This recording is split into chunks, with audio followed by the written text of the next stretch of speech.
my name's Jacob Cass, and like I said, I'm a graphic designer from Sydney, Australia. Although I'm from Australia, I just want to state for the record that this doesn't actually happen. But anyway, that aside, just want to say I'm not here to talk about design. Even though design is my true passion, I'm not here to talk about design. But rather, I'm here to talk about building a personal foundation through branding, blogging, and social media. And to show the benefits of building this personal foundation, I want to share with you a story about some of my experiences over the past year. It goes back to 2007 when I was studying graphic design at Newcastle Uni in Sydney, Australia. I was in my third and final year of studying, and I actually got a job offer via Twitter for a design agency in New York City. And as a design student just about to graduate with no job, I said yes.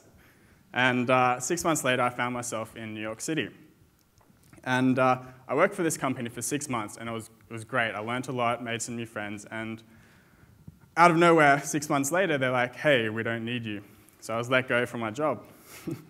And that was a big shock to me, but the biggest shock was that I found out that when you don't have a job in the States and you're an immigrant, you have 10 days to leave the country. So I stressed, and I then cooled myself down, and I came back to my personal foundation, that being my blog and my social networks. And I sent out a message on my blog saying, your help is needed. I'm looking for a new full-time job in New York City. And I sent this out on my blog, Twitter, Facebook, and LinkedIn, all my social networks. And I was actually inundated with replies from people all around the world, which was very helpful, and I was very humbled by it. And I actually found a job within those 10 days, thanks to a couple of friends in New York. And I went into this company to start working for them. And I found out you have to get permission from the government to be able to start working for a company. And so I sent in the employer had to send in a form to get permission. So they sent it in, got denied. So we sent in another one, it got denied twice. And because of this, the 10 days I was allowed in the country I had 1 day to get out. So I left and I went to Canada to yeah. And I saw some lawyers and they advised me to go and apply for this new visa. The thing is, while I was in Canada, I had to stay in a jail. But let me clarify this. It was actually a hotel that had been converted from an old jail. But, yeah, but I actually did sleep in a cell, which was kind of creepy. And yeah, slept on the beds and yeah. Anyway, I was in Canada for 3 weeks and I waited my fate for this visa appointment. And I went in very confident, thought I'd be back in New York in no time. But my visa was denied. I was not allowed back in the States. I couldn't get to my apartment. I couldn't get to my girlfriend or anything like that. I was stuck in Canada. So my girlfriend came over and dropped off all my belongings, and I went home on my kangaroo back to Australia. So yeah, I was back in Australia, and I was very determined to come back to New York. I love New York City, and it's a great place to be, and my apartment and my life was there. So I was extremely determined to get back. And I saw some more lawyers in Australia, and they advised me to go for another visa appointment. So I went into the appointment, and finally I got a new visa. I was approved, and I could come back to New York. I didn't actually have a job to come back to, but the thing is, when I came back to New York, actually on the first day I got back, I got a very timely email from someone who had found my work online on a social network called Dribble, which is a network for designers to share their work. So they found my work on there, and they said, come in for an interview. And I went in for the interview, and a week later, I had a new job. So within 2 months, I'd lost 2 jobs, found 2 jobs, gone to Canada, gone to Australia, and back. And I was finally ready to go. And what was actually surprising was the guy that found my work online actually went to the same university as me back in Australia 10 years ago. So that was kind of cool. Anyway, the point of this story was to show that because of my personal foundation that I had, my blog and my social networks to fall back onto, I was able to do this. And I want to share today a a bit about how I did this and how you can do this and build your own personal foundation. So yeah, I've really narrowed it down to 3 broad steps. You have to define your brand and then create your website/blog, and then you need to utilize these networks to your advantage. The first step is defining your own brand. You really need to know where you're heading, in contrary to what Jenny was talking about. I believe that you need to know in some way to know where you're going, and you need to have a goal in mind. If not, it doesn't have to be directly like a real 100% goal, but you need to know some idea of what you want to achieve. As an example, if you're a designer and you want to work for a design agency, that is your goal. You want to work for a design agency, and your brand should be reflective of this. And your target audience, that being a design agency, should be what your website and brand should be targeted towards. And not only this, you need to have a unique selling point. So something that differentiates yourself from the rest of the people out there who are also trying to get a job. And if you have these 3 things in mind, you should then go to someone that can create a visual identity to reflect your brand. So that's things like your logo and colors and stationery and all that to reflect your brand. So once you have these things in place, really the next step is creating your website or your online presence. And there are 5 main pages of a website. And the home page, the portfolio, the about page, testimonials, and blog. I'm going to go through how I've built my personal website. And yeah, the first page and probably the holy grail of your website is your home page. You'll notice my corny photo of me doing this. I actually use this across all of my branding. So I use this picture on all my profiles, from Twitter to Facebook, even on the brochures you see today. And this is to ensure brand consistency. People can recognize this photo and see that as me, the same person. So they put the face to the name. That aside, you'll also notice the navigation. At the top, there's links to the About, Testimonials, Hire page, and all that, and it's also on the left-hand side of the page. I personally have it linked here twice so people are forced, well, not forced, but they're generally guided on where to go on the website. And that's probably not going to work for everyone, but it works in the layout of this particular website. Also, down the middle of the page, you'll notice my blog. I have a large space dedicated to my blog articles.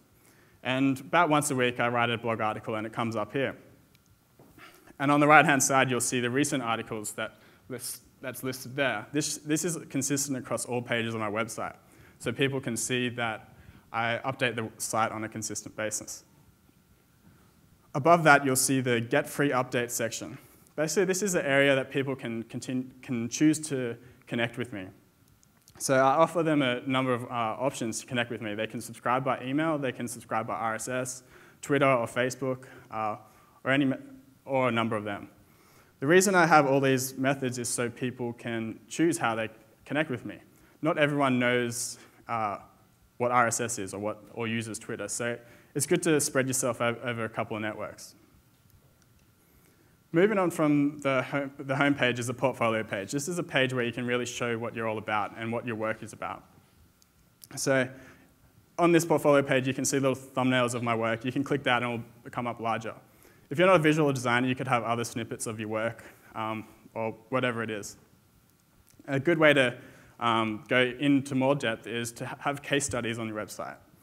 Up here is a case study for a brand I did for Fatushi, which is a custom windows and doors company. And in this case study, I actually go through, go behind the scenes and tell people how I actually came about making this brand. So I talk about the research, the concepts, brainstorming, and the execution as well. So this is a good way to show potential clients like how much work actually goes into your work. So that's case studies. The About page is a place to tell people what you're about, strangely enough. Anyway, the About page, this is a bit different up here, but I've listed it to show the length of my About page. I personally use it as a selling point. On my page, people can read about me, see the awards I've won, interviews I've been in, places I've spoke at. It's a really good way to show people what you're about and who you are. And you also notice I have other photos up here. This really shows that I'm just a one-man person. I'm not a big company. You're going to work with me directly. And this is one of my unique selling points, that I'm a sole freelancer and that you're hiring me directly. Another important page to have is the testimonials page. This is a page that you can show what past clients have said about your working with you. So some of the tips I have for testimonials page is including a photo with the quote, because if you have a photo, it will show that there's actually a person behind the quote, and it gives more validity to the quote. Another tip is add in a link to their website to show that it's a real person. So that's the testimonials page. My favorite page or section of a site is the blog. And there are a number of reasons to blog, and that's really to give voice to your brand and yourself. And it's a good place as a platform it's a good place to discuss things with other people as well, and you can learn a lot from it. And some people ask, what can I blog about? And to be honest, you can blog about anything. But my tip to you would be to make sure you're passionate about it, because otherwise you'll get very bored. Anyway, after you've defined your brand and created your website/blog, you should utilize these networks, including your own blog, which is your own network, and other networks such as Twitter, Facebook, LinkedIn, and so forth. They're the main social networks out there. There's a lot more, but there's meant to be a couple more tips on here, but anyway. Before I launch into each social profile, I wanted to provide some tips on how you can communicate across all these platforms. And one main tip is being genuine. You should be yourself. Don't bullshit, I guess. Just be yourself and have fun, show your personality, and this will make you have fun and you'll enjoy it. Providing value is another tip. You should provide value by sharing links and sharing your knowledge with other people, giving advice to them. And by providing value to people, they'll appreciate this, and they'll pass on your links that you share and advice, and then you'll be seen as like a leader as well. And when you're building up your followers, such as on Twitter and Facebook and all that, you should really be building a culture, not just building numbers. And what I mean by that is creating like a tribe, as Seth Godin puts it. And creating a tribe is really putting you in a position to lead and allows other people to become leaders as well. And people will actually want to listen to you rather than just you being there. Another tip I have, which isn't on the screen, is building relationships. You should form relationships with people and help others. If you form relationships, you'll actually connect with them, and they'll want to connect with you as well. And by helping them, they'll help you as well. So what goes around really comes around, especially in the social online space. So, yeah. This is my Twitter page, and as you'll see my photo there again. My Twitter is on my profile, and Twitter is a really quick, easy way to share updates. What's up here? So you can show a bit about yourself, and you can also relate to your industry. I tweet about design a lot because I'm a designer, and a lot of other designers follow me because I tweet about valuable resources online about design. And by doing this, you get like a following, and people will want to follow you because you're providing value. So that's the Twitter page. And I've actually set up my blog. So every time I write a blog post, it goes to my Twitter page automatically. And I've set up my Twitter page to automatically go to my Facebook and also my LinkedIn account. So basically, I write a blog post, it's automatically sent out to Twitter, it's sent out to LinkedIn, it's sent out to Facebook, all in one click of a button. So you're sending out literally a post to hundreds of thousands of people with one click of a button. It's very useful to do, and that's why I love Twitter. And you can get that snowball effect happening by one person clicking retweet, and it goes on to the next person. This is a Facebook fan page. How many people have Facebook? So everyone. Who does not have Facebook? So like 10 people. Facebook is a very good place to be online, and you can build up a following on Facebook and really use that to connect with people as well. So this is my fan page for my blog. So people can go on here and really read what I've written on my blog. Another LinkedIn is kind of the professional social network. It's the place to have your profile. It's like your CV online, but it's not like MySpace. This is probably the very other end of MySpace. It's the professional area, and you should really fill out your profile here. Just telling people what you've done and where you've worked, and it's a great way to really communicate about what you've done in the past. So this is just a quick snippet of what is possible with your social networks. And hopefully from today you can see that you can build your own personal foundation. And you can do this by defining your brand, creating your own website or blog, and then utilizing these networks to build a foundation. And hopefully with a bit of luck and research, you too can have a personal foundation to fall back onto when you get kicked out of the country. Thank you.